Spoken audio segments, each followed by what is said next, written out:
पंजाबी ये जुबाने नहीं रकाने मेरे देश दिए, फिक्की पै गई चेहरे दी नुहार, मीडिया खिलारी फिरे बुले दिए काफिए, निक्की ने तेरा ला लिया शिंगार।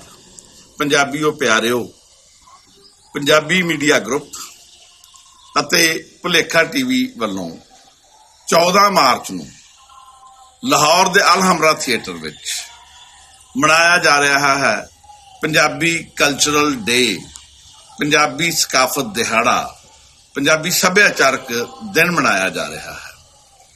ਮੈਂ ਚੜ੍ਹਦੇ ਪੰਜਾਬ ਦੇ ਲੇਖਕਾਂ, ਬੁੱਧੀਜੀਵੀਆਂ ਅਤੇ ਪੰਜਾਬੀ ਪਿਆਰਿਆਂ ਵੱਲੋਂ ਲਾਹੌਰ ਵਿੱਚ ਮਨਾਏ ਜਾ ਰਹੇ ਇਸ ਪੰਜਾਬੀ ਸਕਾਫਤ ਦਿਹਾੜੇ ਦੇ ਉੱਤੇ ਤੁਹਾਨੂੰ ਸਾਰਿਆਂ ਨੂੰ ਮੁਬਾਰਕਬਾਦ ਭੇਜਦਾ ਤੇ ਉਮੀਦ ਕਰਦਾ ਹਾਂ ਕਿ ਦੋਵਾਂ ਪੰਜਾਬਾਂ ਵਿੱਚ ਵਸਦੇ ਪੰਜਾਬੀ ਸੱਭਿਆਚਾਰ, ਪੰਜਾਬੀ ਸਕਾਫਤ ਦੀ ਬਿਹਤਰੀ ਲਈ ਕੰਮ ਕਰਦੇ ਰਹਿਣਗੇ।